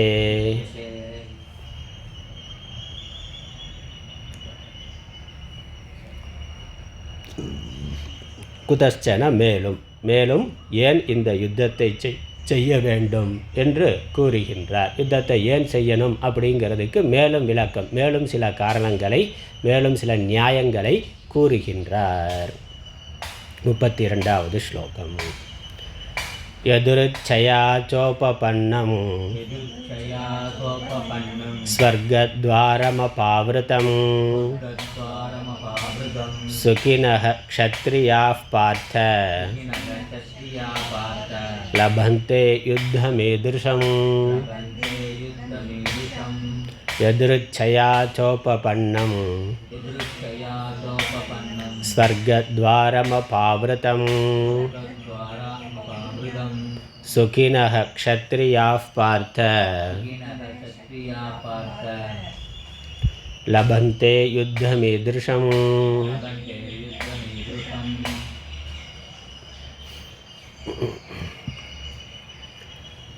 ஹே பார்த்த, ரெண்டாவது வரியில் இருக்குது. பார்த்த அர்ஜுனா, பிருத்தாவினுடைய புத்திரன், அதனால் அர்ஜுனனுக்கு பார்த்தன்னு ஒரு பேர். பரத வம்சத்தில் வந்ததுனால பாரதன் அப்படின்னு ஒரு பேர். இங்கே பிருத்தா குந்தி தேவியோட குந்தி தேவிக்கு இன்னொரு பேர் பிருத்தான்னு. பிருத்தாவோட புத்திரன்கிறதுனால பார்த்தன் பேர். அர்ஜுனா, ஹே அர்ஜுனா, எதிர்ச்சயா உபபன்னம் அபாவிருத்தம் ஸ்வர்கத்வாரம் ஈதிருஷம் யுத்தம் க்ஷத்ரியாக லபந்தே தே சுகினஹ. இது உனக்கு ஒரு அரிய வாய்ப்புன்னு சொல்கிறார் பகவான். அப்படி சொல்கிறார், இந்த உனக்கு கிடைச்சிருக்கக்கூடிய இந்த ஒரு யுத்தமானது ஒரு கிடைத்தற்கரிய ஒரு அரிய வாய்ப்பு. நீ விரும்பாமலே கிடைத்த ஒரு அரிய வாய்ப்பு. அதனால் புண்ணியத்தை தர்மத்தை செய்வதற்கு உனக்கு கிடைத்திருக்கக்கூடிய வாய்ப்பை முறையாக சரியாக பயன்படுத்திக்கொள். அதுதான் உனக்கு மேலான சுகத்தை தரக்கூடியது. அதனால் தர்மத்தை பண்ணுறதுக்கு சில சமயங்களில் நாமளே திட்டமிட்டு விரும்பி தர்மத்தை பண்ணுறோம்.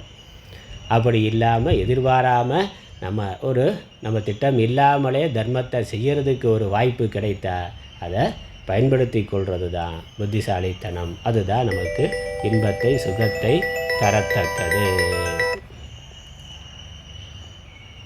எதிர்ச்சையா உபபன்னம், எதிர்ச்சையான இச்சை இல்லாமல் தானாகவே இயற்கையாகவே நேரிட்டிருப்பது. ஆனால் இந்த யுத்தம் என இவர்கள் எவ்வளவு சமாதானமாக போக முடியுமோ அவ்வளவு சமாதானம் போவதற்கான எல்லா விதமான முயற்சிகளையும் செய்திருக்கிறார்கள். அதனால் யுத்தம் பண்ணணும் அப்படிங்கிறது இவர்களில் யாருக்குமே விருப்பம் கிடையாது. மற்ற இடங்களில் வேணால் இருக்கலாம், ஆனால் இந்த விஷயத்தில் இது இவர்களுடைய தேசம்தான். இவங்கெல்லாம் அண்ணன் தம்பி தான், பங்காளிகள் தான். ஆனால் யுத்தம் பண்ணுறதில் அவர்களுக்கு விருப்பம் கிடையாது. ஆகவே எவ்வளவு சமாதானமாக போக முடியுமோ, எவ்வளவு விட்டு கொடுத்து போக முடியுமோ அவ்வளவு அவர்கள் முயற்சி செய்திருக்கிறார்கள். 5 ஊராவது கொடுனா, 5 கிராமமாவது கொடுனா, அப்புறம் 5 வீடாவது கொடு அப்படிங்கிற அளவுக்கு இவர்கள் இறங்கி போயிருக்கிறார்கள், விட்டு கொடுத்திருக்கிறார்கள். பகவான் அர்ஜுனனே தூதாக போய் சமாதானம்லாம் பேசியிருக்கிறார். அதனால் இவர்கள் உண்மையிலேயே இந்த யுத்தத்தை விரும்பவில்லை, ஆனால் தானாக இது ஏற்பட்டிருக்கின்றது. அதனால் எதிர்ச்சையா உபபன்னம், தானாகவே நேரிட்டிருப்பது. அபாவிருத்தம் ஸ்வர்கத்வாரம், இது தர்மத்துக்காக யுத்தம் பண்ணுறதுக்கு கிடைத்திருக்கக்கூடிய ஒரு வாய்ப்பு. அதனால் இந்த யுத்தத்தில் வெற்றி பெற்றால் பூலோகம், தோல்வி அடைந்தால் சொர்க்கலோகம்னா இதை விட அதான பெற்று. அதனால் தோற்றுருவோம் நினச்சாலும் ஒன்றும் பிரச்சனை இல்லை, ஜெயித்தாலும் பிரச்சனை இல்லை, தோற்றாலும் பிரச்சனை இல்லை, ரெண்டுமே நன்மையை தரத்தக்கதுன்னா. அதனால் சொர்க்கத்தினுடைய வாசலை அபாவிருத்தம்னா திறந்து வைக்கிறது. அதனால் திறந்திருப்பதுமான தானாகவே நேரிட்டிருக்கிறதும் திறந்திருக்கின்ற சொர்க்க வாசலானதுமான இப்படிப்பட்ட யுத்தம் க்ஷத்ரியனுக்கு இது லட்டு மாதிரி அல்வா சாப்பிட்ற மாதிரியான ஒரு வாய்ப்புனா சண்டை போடுறது. ஏன்னா நம்ம சாதாரண இந்த இராணுவத்தில் அவன் வருஷம் முழுக்க பயிற்சி பண்ணிக்கிட்டே இருக்கிறான். பலவிதமான பயிற்சிகள் தினசரி காலையில் தூங்கி எந்திரிச்சதுலேருந்து ராத்திரி தூங்க போகிற வரைக்கும் பார்த்தா அந்த மிலிட்ரி மேன் அவங்களுக்கு ஒரு ஷெட்யூல் இருக்குது. கடுமையான பயிற்சிகள் எல்லாம் இருக்குது. கடுமையான பல பெரிய பெரிய ஆயுதங்கள் எல்லாம் பயன்படுத்துறதுக்கான பயிற்சியெல்லாம் பண்ணி வச்சுருக்கிறான். ஒரு யுத்தம் வந்தால் தானே அந்த பயிற்சியெல்லாம் வெளிப்படுத்துறதுக்கு தன்னுடைய அறிவு திறமை சாமர்த்தியத்தெல்லாம் வெளிப்படுறதுக்கு வாய்ப்பு இருக்கும். யுத்தமே இல்லாமல் இருந்தால் என்னது, வாழ்நாள் முழுக்க பயிற்சி பண்ணி ஒரு சண்டை கூட போடலைன்னாக்கா அவன் அப்போ வாழ்நாள் எவ்வளோ தூரம் பயிற்சி பண்ணதுக்கு ஒரு அர்த்தமே இல்லாமல் இருக்கும்ல. அதனால தான் யுத்தம்ங்கிறது உலகத்தில் ஏதோ ஒரு மூலையில் நடந்துகிட்டே தான் இருக்குது. இந்த இராணுவ வீரர்களால் யுத்தம் பண்ணாமல் இருக்க முடியாது. ஏன்னா பண்ண பயிற்சிக்கு ஏதாவது ஒரு வாய்ப்பு வேணும்ல, எங்கேயாவது அதை எக்ஸ்போஸ் பண்ணி ஆகணும்ல, வெளிப்படுத்தி ஆகணும்ல. அப்போ ஒரு வாய்ப்பு கிடைக்கிற பொழுது அதை தீவிரமாக அவர்கள் நன்றாக பயன்படுத்தி கொள்ளுகிறார்கள். அதில் வரக்கூடிய நஷ்டங்கள் கஷ்டங்கள் இருக்குது. ஆனால் இதுவரைக்கும் எதற்காக எதை எதிர்பார்த்து கொண்டு இருந்தார்களோ அதை கிடைக்கிற பொழுது தன்னுடைய அறிவு திறமைகளெல்லாம் வெளிப்படுத்துறதுக்கு அதுதான் ஒரு சிறந்த வாய்ப்பாக இருக்கின்றது. அதனால் இப்படிப்பட்ட ஒரு வாய்ப்பு உனக்கு கிடைத்திருக்கின்றது. ஸ்வர்கத்வாரம் ஈதிருஷம் யுத்தம் க்ஷத்ரியாக லபந்தே. அதனால் எந்த க்ஷத்ரியர்கள் இதை அடைகிறார்களோ, அதனால் யுத்தம் பண்ணுறதுக்கான வாய்ப்பு எந்த ஒரு போர் வீரனுக்கு கிடைக்கின்றதோ அது தே சுகினகன அவர்கள் சுகத்தை அடைகிறார்கள். அதுவும் தர்மத்தின் பக்கம் இருந்து, அது முக்கியமானது. யுத்தம் பண்ணுறதுக்கு வாய்ப்புனா நம்மளாக வம்படியாக சண்டைக்கு போகிறதுங்கிறது இல்லை. அப்படி போனால் பாபம் வரும். இவ்வளோ தூரம் பயிற்சி பண்ணி சும்மா இருக்க முடியலையே, அதனால் பக்கத்து நாட்டில் கொஞ்சம் ஒரு குண்டை போட்டு பார்ப்போம் அப்படின்னு பாகிஸ்தான் சீனாலாம் பண்ணிகிட்டு இருக்கிறான், அத்தனை பண்ணிக்கிட்டு இருக்கிறான். சும்மா இருக்க முடியல அவனுக்கு. அவன் நாட்டில் அமைதியை கொண்டு வர முடியலை. ஆனால் மக்களை கவனத்தை திசை திருப்புறதுக்காக பக்கத்து நாட்டில் ஏதாவது ஒரு கலாட்டா பண்ணிக்கிட்டே இருந்து, அதனால் நமக்கு இந்தியா அப்படி டார்ச்சர் பண்ணுது, இப்படி டார்ச்சர் பண்ணுது அப்படின்னு சொல்லி ஒரு வேறு ஏதோ விதத்தில் அவங்கள பண்ணிக்கிட்டு இருக்கிறான். அதனால் அப்படி தான் தர்ம விரோதமாக போனால் அது வேறு. ஆனால் தர்மத்தில் இருக்கிறவர்களுக்கு தர்மத்தை காப்பதற்காக ஒரு யுத்தம் பண்ணுறதுக்கு ஒரு வாய்ப்பு கிடைக்கிறதுங்கிறது ஒரு மகிழ்ச்சியான ஒன்று. அதனால் அவர்கள் பண்ண பயிற்சிக்கும் ஒரு வாய்ப்பு. அது மட்டும் இல்லை, ஒரு தர்மத்துக்காக பண்ணுற யுத்தம் மேன்மையை தரும். அது அவர்களுக்கு புண்ணியமாக திரும்பி வரும். அடுத்த பிறவிகளில் உயர்கத்தியை அடைவதற்கு அது மிகப்பெரிய லாபமாக அமையும். அதனால் அது ஒரு சுகம், சுகி, அவர்கள் தான் சுகிகள்னு அப்படி ஒரு வாய்ப்பு கிடைப்பவர்கள் தான் அந்த தர்மத்தை கடைபிடிக்கிறதுனால மிகுதியான புண்ணியமானது ஏற்பட்டு அதன் மூலம் அவர்கள் உயர்ந்த கதியை அடைகிறார்கள். ஏன்னா மற்ற வர்ணத்தில் இருக்கிறவர்களை விட இந்த க்ஷத்திரிய வர்ணத்தில் இருக்கிறவர்களுக்கு ஆபத்து, கஷ்டங்கள் அதிகம். ஆனால் அவர்கள் தர்மத்தை கடைபிடிக்கிறதுனால அவர்களுக்கு கிடைக்கக்கூடிய புண்ணியமும் அதிகம். இப்போ ஒரு வியாபாரம் பண்ணுறான்னா அதுக்கான பலன் அவனுக்கு அப்பயே கிடைக்குது. அந்த வியாபாரம் பண்ணுறான், ஒரு பொருள் கொடுக்குறான், வாங்குகிறான், அவ்வளோதான். அதனால் சிலர் நன்மை அடைகிறார்கள். கொடுக்கல் வாங்கல் அப்படிங்கிறது இருக்குது. ஆனால் க்ஷத்திரியன் ஒரு யுத்தம் பண்ணுறான்னா ஒரு நாட்டையே, ஒரு தேசத்தையே 1000 பேருக்கு நன்மை பண்ணுறான். ஒரு தேசத்தை காப்பாற்றுகிறான். ஒரு பெரிய 1000 நல்லவர்களை காப்பாற்றக்கூடிய வாய்ப்புங்கிறது அவனுக்கு இருக்குல்ல. புண்ணியம் எத்தனை பேருக்கு எவ்வளவு மிக அதிகமான நன்மையை நாம் செய்கிறோங்கிறது தான் புண்ணியத்தோட அளவு. ஒருத்தருக்கு அன்னதானம் பண்ண முடிஞ்சால் அதில் கொஞ்சம் புண்ணியம் கிடைக்கும். 10 நமக்கு நல்ல வசதி இருக்குது, 10 பேருக்கு அன்னதானம் பண்ண முடிஞ்சால் இன்னும் மிகுதியான புண்ணியம். 100 பேர் 1000 பேருக்கு அன்னதானம் பண்ண முடிஞ்சால் இன்னும் அதிகமான புண்ணியம்னா, நம்ம ஒரு குடும்ப தந்தையாக இருக்கிறார், வீட்டில் இருக்க 4 பேருக்கு உழைச்சி சம்பாரித்து 4 பேரை காப்பாற்றுறார் அப்படின்னாக்கா அதில் அவர் தர்மத்தை கடைபிடிக்கிறதுனால ஒரு புண்ணியம் உண்டு. ஆனால் ஒரு இராணுவ வீரனாக இருக்கிறான், அதில் அவனுக்கு சம்பளம் வருது, அவனுடைய குடும்பம் நடக்குது அப்படிங்கிறது ஒரு பக்கம். அந்த 4 பேரை காப்பாற்றுறதுனால ஒரு புண்ணியம் வருது. ஆனால் அவன் யுத்தத்தில் சண்டை போட்ட ஒரு தேசத்தை காப்பாற்றுற பொழுது தேசத்தில் இருக்கக்கூடிய 100 பேரையும் 100 கோடி பேர்னா 100 கோடி பேருக்கும் ஒரு நன்மையை செய்பவனாக அவன் இருக்கிறான்னா அதுக்கு எவ்வளவு மிகுதியான புண்ணியம். அப்போ அவனுடைய ஸ்வதர்மம், அவன் செய்கிற வேலைக்கு ஒரு கூலியும் கிடைக்குது, அதனால் அவன் குடும்பம் சுகமாக இருக்குது. அது ஒரு தனிப்பட்ட ஒரு விஷயம். ஆனால் 100 கோடி பேருக்காக அவன் உழைக்கிறான். 100 கோடி பேருக்கு ஒரு நாட்டினுடைய சுதந்திரத்துக்காக அல்லது தர்மவான்கள் 100 கோடி பேருக்கு நன்மை ஏற்படுற மாதிரி ஒரு யுத்தம் பண்ணான்னா அதில் அவன் உயிரே போனாலும் அவ்வளவு மிகுதியான புண்ணியமானது அவனுக்கு கிடைக்கின்றது. அப்போ அது மிகப்பெரிய ஒரு வாய்ப்பு தானே. அதற்காக ஒரு தேசத்துக்காக, ஒரு தர்மத்துக்காக உயிரை விடுதல் என்பது ஒரு க்ஷத்திரியனுக்கு கிடைத்திருக்கக்கூடிய மிக அதிகமான சுகத்தை அடையிறதுக்கு, அவனுக்கு புண்ணியத்தை சம்பாதிக்கிறதுக்கு மிகச்சிறந்த ஒரு வாய்ப்பு அது. அதாவது சுதந்திர போராட்ட வீரர்களுக்கு, சுதந்திர போராட்டம் இந்த இராணுவ வீரர்களுக்கு அதிகமான சலுகைகள் அரசாங்கம் கொடுக்குது. அதற்கு மேலே தர்ம சாஸ்திரங்களும் மிகுதியான புண்ணியத்தை சொல்லி இருக்குது. அவன் கடவுளுக்கு சமமாகவே அதனால தான் சொல்லப்படுறான். இறைவன் திருக்குறளை பார்த்தா இறை அப்படிங்கிற வார்த்தை அது இறைவனை குறிக்கிறது மட்டும் இல்லை, ராஜாவை குறிப்பதாகவும் இருக்கின்றது. இறை மாட்சிங்கிற திருக்குறளில் பொருட்பால் ஆரம்பிக்கிறது பொழுதே என்னது, இறை மாட்சின்னு என்னது, ராஜாவினுடைய பெருமை தான். அந்த இறைவன் என்றே ராஜா கருதப்படுகின்றார். ஏன்னா இறைவன் என்ன புண்ணியம் பண்ணுறாரோ, என்ன தர்மத்தை கடைபிடிக்கிறாரோ அந்த இறைவனுடைய பிரதிநிதியாக இருந்து அதே வேலையை பண்ணுறான். 1000 பேருக்கு சாப்பாடு கொடுக்கறது, 1000 பேரை காப்பாற்றுறது, அவர்கள் வாழ்க்கை நல்ல விதமாக நடக்கிறதுக்கு என்னெல்லாம் தேவையோ அத்தனையும் இவனுடைய வாழ்க்கையை தியாகம் பண்ணி அவன் அதை செய்கின்றான். தர்மமான ராஜாவாக இருந்தான். இல்லைன்னா 1000 பேர்ட்டையும் சுரண்டி இவன் குடும்பம் மட்டும் சுகமாக உட்காந்து தின்னுட்ருப்பாங்க. அதுவும் பார்க்குறோம். தர்மம் தெரியாத ராஜாவா, இல்லை மனு தர்மத்துக்கு விரோதம். மனு தர்மம் அப்படி தான் சொன்னது. ஆனால் மனு தர்மப்படி நடந்தால் அப்படி இருக்கணும், தர்மமான ராஜாவாக இருக்கணும், நாட்டுக்காக இருக்கணும். மனு தர்மத்தை எரிச்சிட்டு ராஜாவானா என்னது, தான் தன்னுடைய குடும்பம். இருந்தால் போதும், அடுத்தடுத்த தலைமுறை இருந்தால் போதும், நாடு மக்கள் எக்கேடு கெட்டு போனால் என்னென்னா கொடுங்கோன்மைன்னு சொல்கிறேன். அதுக்கு என்ன பாப்பம் வருங்கிறதும் திருக்குறளில் சொல்லப்பட்டு இருக்கிற செங்கோன்மை இருக்குது, கொடுங்கோன்மை இருக்குது. இப்போ செங்கோன்மையாக இருக்கிற இறைவன் ஒரு ராஜா, செங்கோல் படி ஆட்சி பண்ணக்கூடிய ஒரு ராஜா, அவன் இறைவனுடைய பிரதிநிதியாக இறைவனுக்கு சமமான ஒரு பெரிய காரியத்தை மற்ற பிரஜைகள் பண்ணாத ஒரு பெரிய காரியத்தை அவன் செய்கின்றான். அதனால் அவனுக்கு மிகுதியான புண்ணியமானது உண்டு. அதனால் இது அதிக சுகத்தை தரத்தக்கது. பாஷ்யம். எதிருச்சயாச்ச அப்ரார்த்திதயா உபபன்னம் ஆகதம் ஸ்வர்கத்வாரம் அபாவிருதம் உத்காடிதம் ஏதத் ஈதృశம் யுத்தம் லபந்தே க்ஷத்ரியாः. ஹே பார்த்த, கிம் ந சுகினः தே.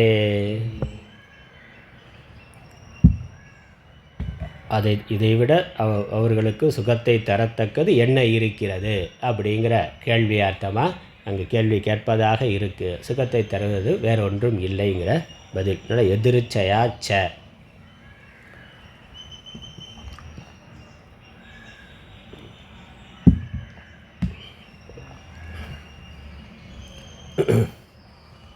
எதிர்ச்சையான அப்பிரார்த்திதையா, பிரார்த்தனை இல்லாமலே, இவர்களுடைய விருப்பம் இல்லாமலே. பிரார்த்தனைங்கிறது வேண்டுகோள் தானே. நம்ம மிக எதை அதிகமாக அழுத்தி விரும்புகிறோமோ அதான் பிரார்த்தனை. அது பகவானிடத்தில் வைக்கிறோம். பகவான்கிட்ட பண்ணக்கூடிய பிரார்த்தனை என்னது நம்மளுடைய விருப்பம் தானே. அத்தியதே அப்படின்னா விரும்பப்படுவது.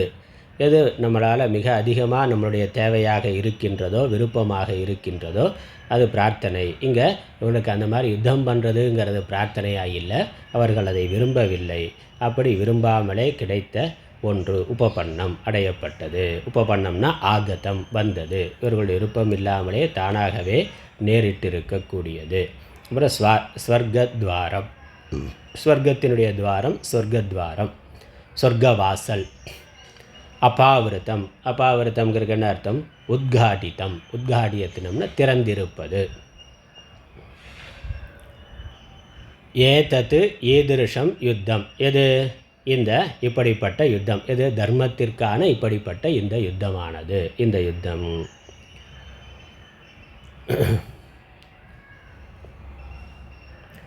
ஏ க்ஷத்ரியாக லபந்தே, எந்த க்ஷத்திரியர்களுக்கு அப்படி ஒரு அரிய வாய்ப்பானது கிடைக்கின்றதோ, அதனால் எந்த க்ஷத்திரியர்களுக்கு அது கிடைக்கின்றதோ,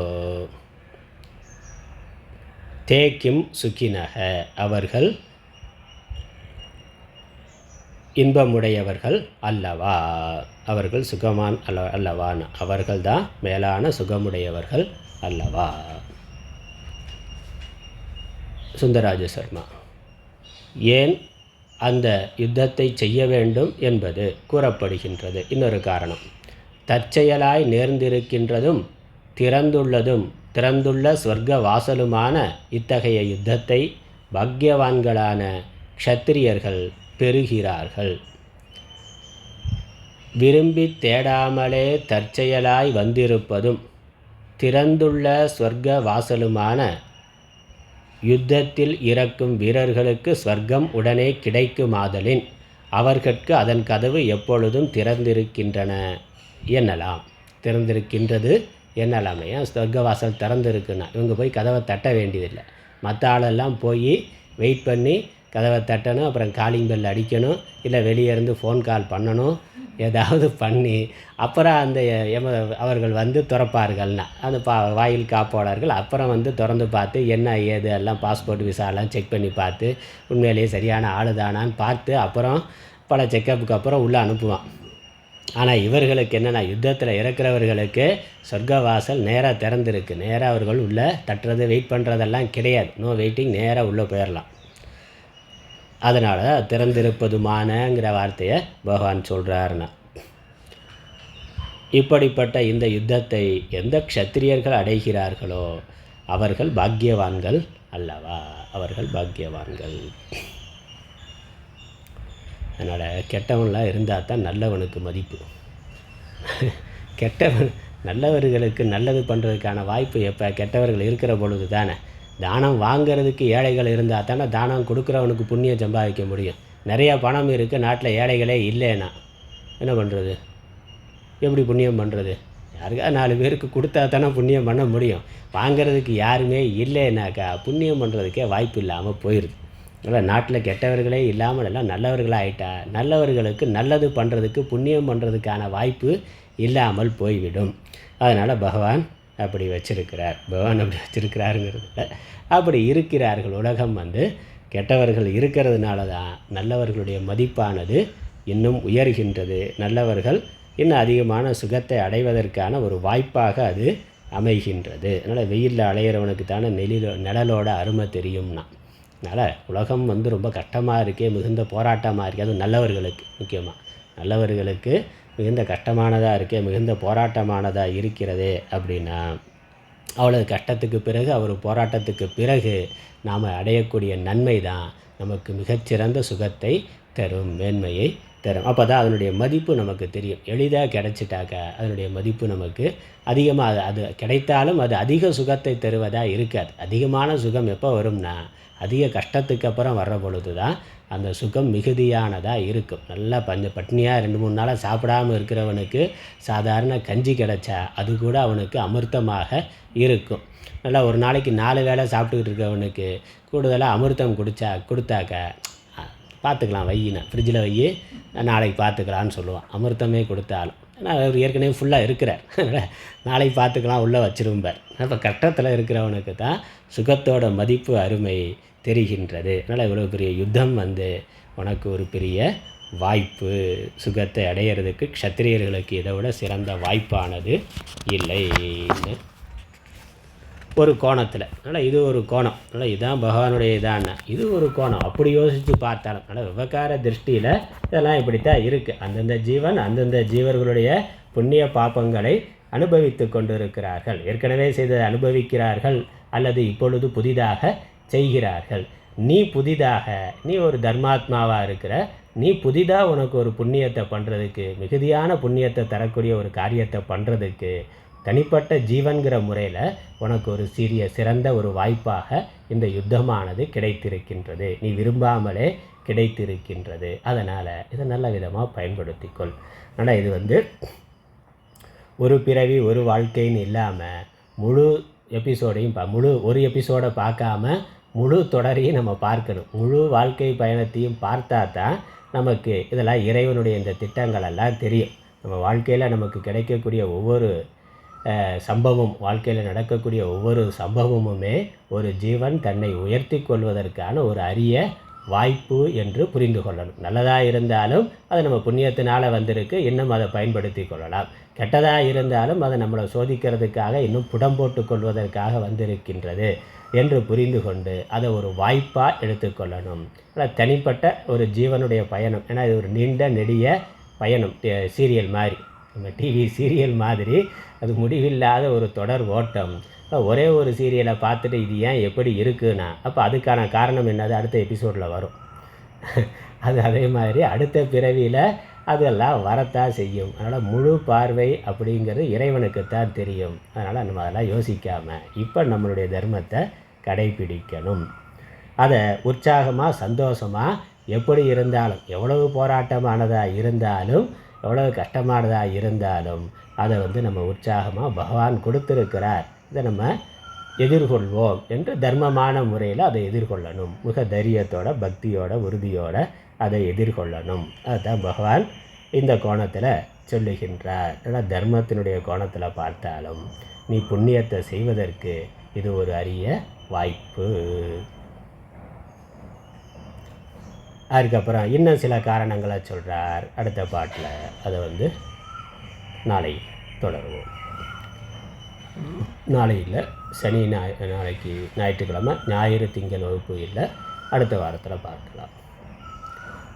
அடுத்த வாரத்துலேயும் வியாழன் வெள்ளி சனி வகுப்பு இல்லை, எனக்கு வேறு ஒரு முகாம் இருக்குது, வேறு நிகழ்ச்சி இருக்குது. அதனால் செவ்வாய் புதன் 2 நாளைக்கு வகுப்பு இருக்கும். அப்போ ஆமாம், ஆன்லைன். அடுத்த வாரம் நான் இங்கே ஈரோடு போகிறேன். செவ்வாய் புதன் வகுப்பு ஆன்லைன் வகுப்பு தான் இருக்கும். ஆமாம் ஆமாம், செவ்வாய் புதன் ஆன்லைன் வகுப்பு தான். வியாழன் வெள்ளி சனியும் இல்லை. வியாழன் வெள்ளி வகுப்பே இல்லை. அடுத்த வார வகுப்பு செவ்வாய் புதன் மட்டும் நம்ம ஞான வாசிஷ்டம் பார்க்கலாம். பகவத்கீதை அதற்கு அடுத்த வாரத்தில் பார்க்கலாம். ஹரி ஓம். ஓம் பிரபன்ன பாரிஜாத்தாய தோத்திர வேத்ரைக்கபாணயே ஞானமுத்ராய கிருஷ்ணாய கீதாமிருததிஹே நமः. ஓம் ஈஸ்வரோ குருராத்மேதி முத்திபேத விபாகினே வ்யோமவத்யாப்ததேகாய தட்சிணாமூர்த்தயே நமः. ஓம் பூர்ணமதः பூர்ணமிதம் பூர்ணாத் பூர்ணமுதச்யதே பூர்ணஸ்ய பூர்ணமாதாய பூர்ணமேவாவசிஷ்யதே. ஓம் சாந்தி சாந்தி சாந்தி. ஹரி ஓம்.